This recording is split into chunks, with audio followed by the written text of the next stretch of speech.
ಭಾಷೆಗಳನ್ನು ರಾಜಕಾರಣಕ್ಕೆ ಬಳಸ್ಕೊಳ್ತಕ್ಕಂಥದ್ದು ಸಹಜವಾಗಿ ನಡೀತಾನೆ ಇರ್ತದೆ. ಆದರೆ ಇವತ್ತು ಕಾಸರಗೋಡು ಕರ್ನಾಟಕದ ಒಂದು ಭಾಗ ಅಂತಕ್ಕಂಥದ್ದು ಮೊದಲಿಂದನೂ ಕೂಡ ನಮ್ಮ ಪ್ರತಿಪಾದನೆ. ಆದರೆ ಅಲ್ಲಿಗೆ ಕನ್ನಡಿಗರಿಗೆ ಯಾವುದೇ ರೀತಿಯ ಸಮಸ್ಯೆ ಆಗದಂತೆ ನೋಡ್ಕೊಳ್ಬೇಕಾಗಿರ್ತಕ್ಕಂಥದ್ದು ಕೂಡ ಆ ಸರ್ಕಾರದ ಕೆಲಸ. ಬಹುಶಃ ಇವತ್ತು ಏನು ಒತ್ತಡವನ್ನು ಹೇರುವಂಥ ಪ್ರಯತ್ನವನ್ನು ಮಾಡ್ತಾ ಇದ್ದಾರೆ, ಅದರಿಂದ ಗಡಿ ಭಾಗದಲ್ಲಿ ಉತ್ತಮವಾದಂಥ ವಾತಾವರಣ ಇರಲಿಕ್ಕೆ ಸಾಧ್ಯ ಆಗೋದಿಲ್ಲ. ಕೇರಳ ಮತ್ತು ಕರ್ನಾಟಕ ಎರಡೂ ಕೂಡ ಉತ್ತಮವಾದಂಥ ಬಾಂಧವ್ಯವನ್ನು ಇಟ್ಕೊಂಡಿದೆ. ಈ ಬಾಂಧವ್ಯಕ್ಕೆ ಧಕ್ಕೆ ತರುವಂಥ ಕೆಲಸವನ್ನು ಅಲ್ಲಿನ ಸರ್ಕಾರ, ಅಲ್ಲಿನ ಮುಖ್ಯಮಂತ್ರಿಗಳು ಮಾಡ್ತಾ ಇದ್ದಾರೆ. ಅದು ಸರಿ ಇಲ್ಲ ಅಂತಕ್ಕಂಥದ್ದನ್ನ ಹೇಳಲಿಕ್ಕೆ ನಾನು ಬಯಸ್ತೇನೆ. ಚುನಾವಣಾ ದೃಷ್ಟಿಯಿಂದನೇ ಮಾಡಿರ್ತಕ್ಕಂಥದ್ದು. ಈಗ ಮಾಡಬೇಕು ಅಂತ ಅಂದ್ರೆ ಕಳೆದ 10 ವರ್ಷಗಳಿಂದನೂ ಕೂಡ ಅವರದೇ ಅಧಿಕಾರದಲ್ಲಿದ್ದರು. ಸೊ ಕನ್ನಡ ಮೊದಲಿಂದನೂ ಕೂಡ ಅಲ್ಲಿ ಮೊದಲನೇ ಭಾಷೆಯಾಗಿ ಅಲ್ಲಿ ಸಾಕಷ್ಟು ಜನ ವಿದ್ಯಾರ್ಥಿಗಳು ಶಿಕ್ಷಣವನ್ನು ಕಲಿತಾ ಇದ್ದಾರೆ. ಸೊ ಅವರು ಮಲಯಾಳಂ ಕಲಿಬೇಡಿ, ಅವ್ರ ರಾಜ್ಯದಲ್ಲಿ ಕಲಿಸಬೇಡಿ ಅಂತ ಹೇಳ್ತಾ ಇಲ್ಲ. ಆದರೆ ಕನ್ನಡಿಗರಿಗೆ ಯಾವುದೇ ರೀತಿಯ ತೊಂದರೆ ಆಗದಂತೆ ಅವರನ್ನ ನಿಯಮಗಳು ಇರಬೇಕು ಅಂತಕ್ಕಂಥದ್ದು ನಮ್ಮ ಒತ್ತಾಯ.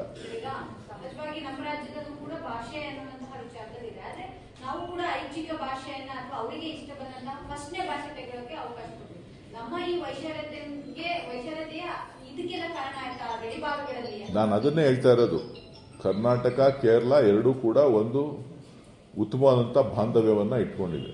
ಆ ಬಾಂಧವ್ಯಕ್ಕೆ ಯಾವುದೇ ತರಹದ ಧಕ್ಕೆ ಆಗದೆ ಇರೋ ರೀತಿ ನೋಡ್ಕೋಬೇಕು. ಇದು ಏನಾಗುತ್ತೆ ಅಂತ ಅಂದ್ರೆ ಒಂದೊಂದೇ ಆ್ಯಡ್ ಆಗ್ತಾ ನಮ್ಮಲ್ಲಿ ಇರ್ತಕ್ಕಂಥ ಮಲಯಾಳಂ ಭಾಷಿಕರ ಮೇಲೆ ಬೇರೆ ರೀತಿಯ ಪರಿಣಾಮಗಳು ಬೀರ್ತದೆ. ಅದಕ್ಕೆ ಅವಕಾಶ ಕೊಡಬಾರದು. ಆ ದೃಷ್ಟಿನಲ್ಲಿ ಅಲ್ಲಿನ ಸರ್ಕಾರ ತೀರ್ಮಾನಗಳನ್ನು ಮಾಡಬೇಕು. ಈ ವಿಚಾರದಲ್ಲಿ ಅವರು ಮಧ್ಯಪ್ರವೇಶ ಮಾಡಬೇಕು ಅಂತ ಬಯಸ್ತೀರಾ? ಸಜೆಷನ್ ಕೊಡಲಿ ಅವರು ಅಂತ. ವೇಣುಗೋಪಾಲ್ ಅವರು ಸರ್ಕಾರ ಆಡಳಿತದಲ್ಲಿದ್ರೆ ಹೇಳಬಹುದಾಗಿತ್ತು. ವೇಣುಗೋಪಾಲ್ ಅವರು ಆಡಳಿತದಲ್ಲಿ ಇಲ್ಲ. ಅವರು ಅಲ್ಲಿ ಏನು ಅದ್ರ ಬಗ್ಗೆ ಪ್ರತಿಕ್ರಿಯೆ ನೀಡ್ತಾರೆ ಗೊತ್ತಿಲ್ಲ. ಬಟ್ ಉತ್ತಮವಾದಂಥ ಬಾಂಧವ್ಯ ಕಾಪಾಡಲಿಕ್ಕೆ ವೇಣುಗೋಪಾಲ್ ಅವರು ಕೂಡ ಒತ್ತಾಯ ಮಾಡಬಹುದು. ಕೇರಳ ವಿಚಾರ ಬಂದಾಗ ನಮ್ಮ ಸರ್ಕಾರ ಬಹಳಷ್ಟು ಸಾಫ್ಟ್ ಕಾರ್ ಅಂತ ಹೋಗುತ್ತೆ ಸರ್. ಅವ್ರು ಪರಿಹಾರ ಕೊಡೋದಾಗಿರ್ಬೋದು ಅಥವಾ ಒಂದು ಮಾತಾಡಿದ ತಕ್ಷಣ ಇಲ್ಲಿ ಮನೆಗಳನ್ನೆಲ್ಲ ಕೊಟ್ವಿ. ಆದ್ರೆ ನಮ್ಮ ರಾಜ್ಯದ ವಿಚಾರ ಬಂದಾಗ ಈ ರೀತಿ ಭಾವನಾತ್ಮಕವಾಗಿ ಕೆಲಸತಕ್ಕಂಥ ಒಂದು ಕೆಲಸ ಆಗ್ತಾ ಇದೆ. ಅದನ್ನೇ ಹೇಳಿದೆ ನಾನು ನಿಮಗೆ. ಕರ್ನಾಟಕ ಕೇರಳ ಯಾವತ್ತು ಘರ್ಷಣೆಗಳನ್ನ ಇಂದಿನ ದಿನಗಳಿಂದ ಇತಿಹಾಸದಿಂದ ಕೂಡ ಯಾವತ್ತೂ ಕೂಡ ನಾವು ಮಾಡ್ಕೊಂಡು ಬಂದವರು. ಸಾಕಷ್ಟು ಕೇರಳ ಭಾಷಿಕರು ಕರ್ನಾಟಕದಲ್ಲಿ ಶಿಕ್ಷಣಕ್ಕೆ, ಉದ್ಯೋಗಕ್ಕೆ, ವ್ಯಾಪಾರಕ್ಕೆ, ಜೊತೆಗೆ ಸಾಂಸ್ಕೃತಿಕವಾದಂಥ ಕಾರ್ಯಕ್ರಮಗಳು ಎಲ್ಲ ರೀತಿಯಲ್ಲೂ ಕೂಡ ಉತ್ತಮವಾದಂಥ ಬಾಂಧವ್ಯವನ್ನು ಇಟ್ಕೊಂಡಿದ್ದಾರೆ. ಸೊ ಆ ಉತ್ತಮವಾದಂಥ ಬಾಂಧವ್ಯವನ್ನು ಇಟ್ಕೊಂಡಿರುವಂಥ ಸಂದರ್ಭದಲ್ಲಿ ಇಂಥ ಸಣ್ಣ ವಿಚಾರಗಳು, ನಾವು ಮಲಯಾಳಂ ಕಲಿಸಬೇಡಿ ಅಂತ ಹೇಳಿ ಹೇಳ್ತಾ ಇಲ್ಲ, ಆದರೆ ಅಲ್ಲಿರ್ತಕ್ಕಂಥ ಕನ್ನಡಿಗರನ್ನ ರಕ್ಷಣೆ ಮಾಡಬೇಕಾಗಿರ್ತಕ್ಕಂಥದ್ದು ಪ್ರತಿಯೊಬ್ಬರ ಕರ್ತವ್ಯ. ಆ ಒಂದು ನಿಟ್ಟಿನಲ್ಲಿ ಇವತ್ತು ನಾವು ಅವರಿಗೆ ಒತ್ತಾಯವನ್ನು ಮಾಡಬೇಕು. ಪ್ರಿಯಾಂಕಾ ಗಾಂಧಿ ಅವರ ಹೆಸರನ್ನ ಮೆನ್ಷನ್ ಮಾಡಿ ಬಿಜೆಪಿ ಟ್ವೀಟ್ ಅನ್ನ ಮಾಡಿದೆ. ಆನೆ ತುಳಿತಕ್ಕೊಳಗಾದಂತವರು ಪ್ರಾಕೃತಿಕ ವಿಕೋಪದ ಸಮಯದಲ್ಲಿ ಮೂಗು ತೂರಿಸುವಂತಹ ಇದೇ ಪ್ರಿಯಾಂಕಾ ಗಾಂಧಿ ಅವರು 1ರಿಂದ 10ನೇ ತರಗತಿಯವರೆಗೆ ಮಲಯಾಳಂ ಭಾಷೆ ಕಡ್ಡಾಯ ಮಾಡಿರೋದಕ್ಕೆ ಯಾಕೆ ಬರ್ತಿಲ್ಲ ಅನ್ನೋ ಪ್ರಶ್ನೆಯನ್ನ ಮಾಡಿದರು.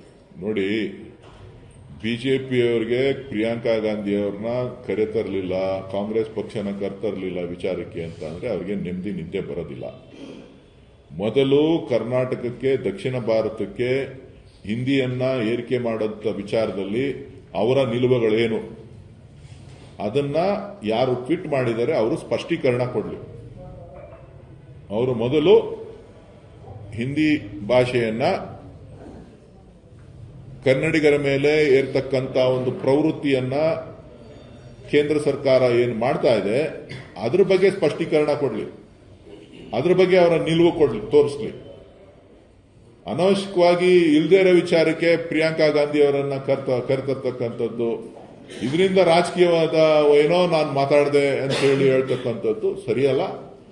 ಸೊ ಯಾರೇ ಇದ್ರೂ ಕೂಡ ಅವರವರ ರಾಜ್ಯ, ಅವರವರ ಭಾಷೆ, ಅವರವರ ಜಾತಿ, ಅವರವರ ಧರ್ಮ ಎಲ್ಲವೂ ಕೂಡ ಅವರವರಿಗೆ ಮುಖ್ಯ ಆಗ್ತದೆ. ಸೊ ಆ ಒಂದು ನಿಟ್ಟಿನಲ್ಲಿ ನಾವು ಇದಕ್ಕೆ ಸೀಮಿತವಾಗಿ ನಾವು ಮಾತಾಡಬೇಕಾಗುತ್ತೆ. ಶಿವಕುಮಾರ್ ಮತ್ತೆ ಕುಮಾರಸ್ವಾಮಿ ನಡುವೆ ಈ ರಾಜಕಾರಣದ ಅನುಭವದ ವಿಚಾರಕ್ಕೆ ಸಂಬಂಧಪಟ್ಟಾಗೆ ಜಟಾಪಟಿ ಶುರುವಾಗಿದೆ. ಬಳ್ಳಾರಿ ವಿಚಾರವನ್ನು ಇಟ್ಕೊಂಡು ಗೃಹ ಸಚಿವರ ಖಾತೆಯನ್ನೇ ಡಿ ಕೆ ಶಿವಕುಮಾರ್ ಒತ್ತಡ ಮಾಡಿಕೊಂಡು ಅಲ್ಲಿ ಮೀಟಿಂಗ್ ಮಾಡಿದ್ರು ಅಂತೆಲ್ಲ ಟೀಕೆ ಮಾಡಿದ್ದಾರೆ. ಕಬ್ಜೆ ಮಾಡಿದ ಹಸ್ತಕ್ಷೇಪ ಮಾಡ್ತಾ ಇದ್ದಾರೆ.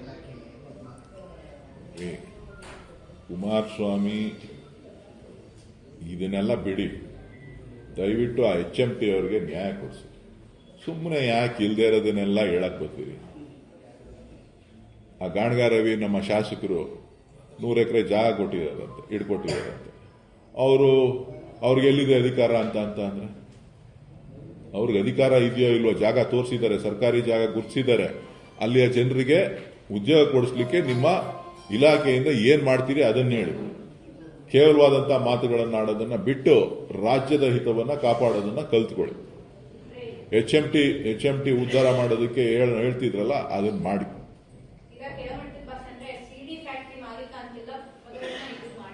ಯಾರು? JDS ಅವ್ರಿಗೆ ಕೆಲಸ ಇಲ್ಲ, ಉದ್ಯೋಗ ಇಲ್ಲ.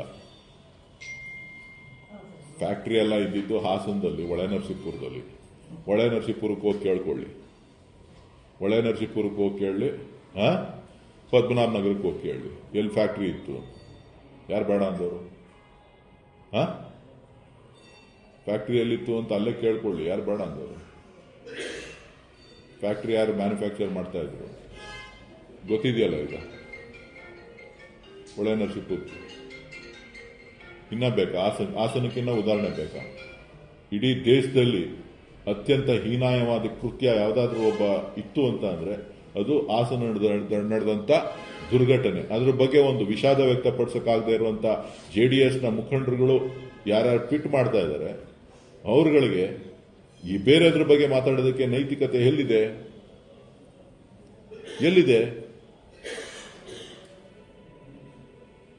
ದಯವಿಟ್ಟು ಅದನ್ನ ಬಿಟ್ಬಿಟ್ಟು ನಿಮ್ದೇನಿದೆ ನೀವು ನೋಡ್ಕೊಳ್ಳಿ. Thank you.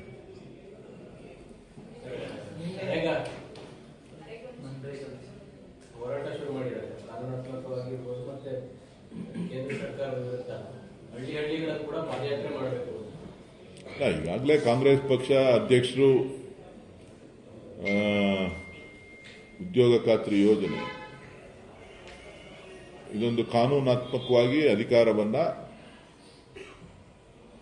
ಯಾರು ಕೂಲಿ ಕಾರ್ಮಿಕರಿದ್ದಾರೆ, ಯಾರು ರೈತರಿದ್ದಾರೆ, ಯಾರಿಗೆ ಉದ್ಯೋಗ ಇಲ್ಲ ಅಂತವರಿಗೆ 100 ದಿನಗಳ ಕಾನೂನಾತ್ಮಕವಾದಂತ ಉದ್ಯೋಗವನ್ನ ಕೊಟ್ಟುವಂತ ಕೆಲಸವನ್ನ ಕಾಂಗ್ರೆಸ್ ಪಕ್ಷ ಮಾಡಿತ್ತು. ಮೋದಿ ಸರ್ಕಾರಕ್ಕೆ ಏನಾಗಿದೆ ಅಂತ ಅಂದ್ರೆ ನನಗೊಂದೇ ಒಂದು ಭಯ ಏನ್ ಶುರು ಆಗಿದೆ ಅಂತ ಅಂದ್ರೆ ಮೋದಿ ಯಾವಾಗ ಅವ್ರ ಹೆಸರು ಬದಲಾಯಿಸ್ಬಿಡ್ತಾರೋ ಅಂತ. ಈ ಭರಾಟೆಯಲ್ಲಿ ಹೆಸರುಗಳನ್ನ ಬದಲಾಯಿಸಬಾರ್ದಲ್ಲಿ ನರೇಂದ್ರ ಮೋದಿಯನ್ನ ಹೆಸರನ್ನೇ ಎಲ್ಲಿ ಬದಲಾವಣೆ ಮಾಡ್ಕೊಬಿಡ್ತಾರೋ ಅಮಿತ್ ಶಾನು ಅವರು ಇಬ್ರು ಸೇರ್ಕೊಂಡು ಅವ್ರ ಹೆಸರನ್ನೇ ಎಲ್ಲಿ ಬದಲಾವಣೆ ಮಾಡ್ಕೊಬಿಡ್ತಾರೋ ಅಪ್ಪಿ ಯಾಮಾರ್ಬಿಟ್ಟು ಇದು ಯಾರೋ ಹೆಸರಿಗೆ ಬಿಟ್ಟವ್ರೆ ಹೊಸ ಹೆಸರು ತೋರಿಸ್ಬೇಕು ಅಂತ. ಹೆಸರು ಬದಲಾವಣೆ ಮಾಡೋದು ಅವ್ರ ಚಟ. ಆ ಚಟಕ್ಕೆ ಮದ್ದಿಲ್ಲ.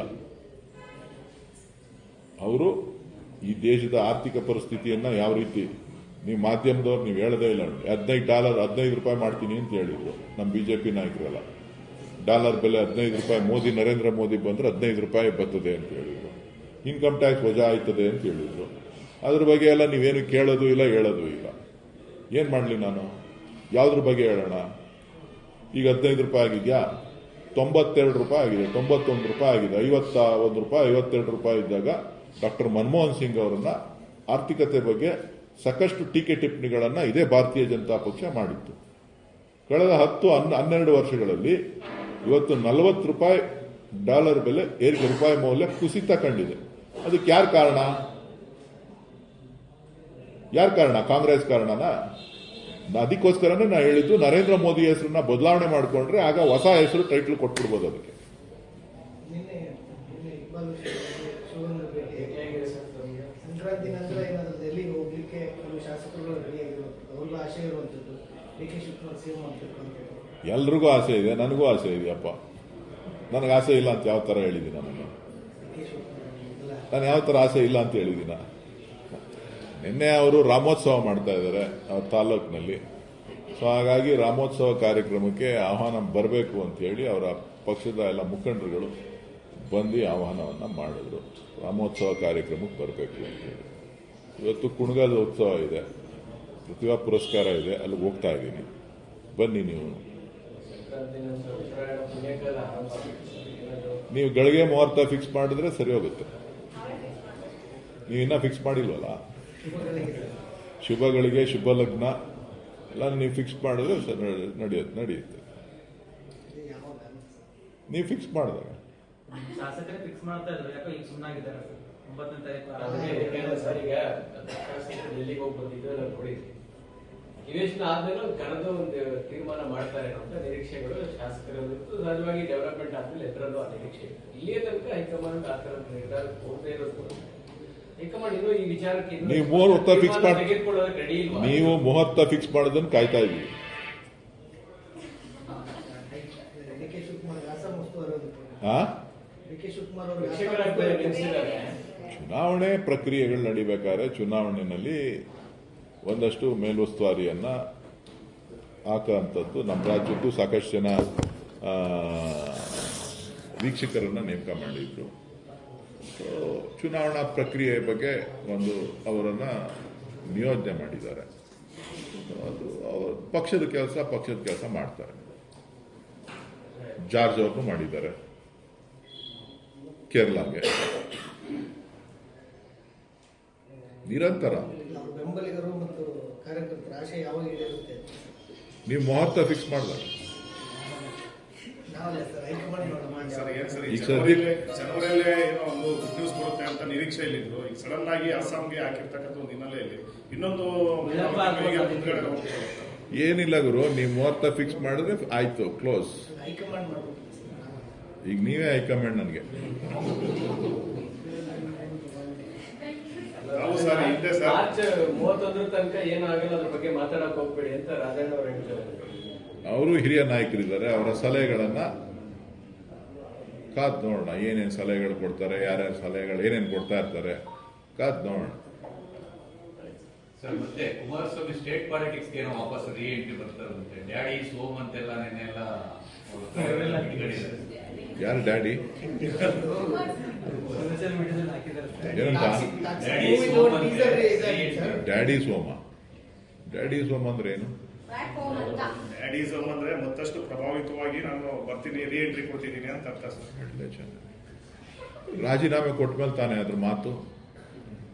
ಡ್ಯಾಡಿ ಸೋಮ್ ಅಂತ ಅಂದ್ರೆ ಬ್ಯಾಕ್ ಹೋಮ್ ಅಂತ ಅಂದ್ರೆ ಅವ್ರು ರಾಜೀನಾಮೆ ಕೊಟ್ಟ ಮೇಲೆ ಕರ್ನಾಟಕಕ್ಕೆ ಬಂದಿದ್ದಾರೆ ಅಂತ. ಈಗ ಸದ್ಯಕ್ಕೆ ದೇಶದ ಆಗು ಹೋಗುಗಳ ಬಗ್ಗೆ ಗಮನ ಹರಿಸ್ತಾ ಇದ್ದಾರೆ. ಯಾಕೆ ಅವ್ರನ್ನ ಕರ್ಕೊಬರ್ತಾ ಇದ್ದೀವಿ? ಅಲ್ಲಿರೋದು ಇಷ್ಟ ಇಲ್ವಾ ನಿಮ್ಗೆ? ಸರ್ ಅವ್ರು ಅಲ್ಲಿಂದ ಕೂಡ ಇಲ್ಲಿನ ಪಾಲಿಟಿಕ್ಸ್ ಜಾಸ್ತಿ ಮಾತಾಡ್ತಾರೆ, ಇಲ್ಲಿಂದ ಎಲ್ಲ ಟೀಕೆ ಮಾಡ್ತಾರೆ. ಅವ್ರು ಯಾವತ್ತಪ್ಪ ದೇಶದ ಬಗ್ಗೆ ಮಾತಾಡವ್ರೆ? ನೀನು ಒಳ್ಳೆ ಚೆನ್ನಾಗಿದೆ. ಯಾವತ್ತಪ್ಪ ಮಾತಾಡಿದಾರೋ ಈ ದೇಶದ ಬಗ್ಗೆ? ಇವ್ರಿಗೆ ಆರೋಗ್ಯ ಸರಿ ಇಲ್ಲದೆ ಇದ್ದಾಗ ಒಂದು 3 ತಿಂಗಳು ದೆಹಲಿನಲ್ಲಿ ಗಟ್ಟಿಗೆ ಬಿಟ್ರೆ ಇನ್ ಮಿಕ್ಕಿದ್ದೆಲ್ಲ ಕರ್ನಾಟಕನೇ ವಾಸ್ತವ್ಯ.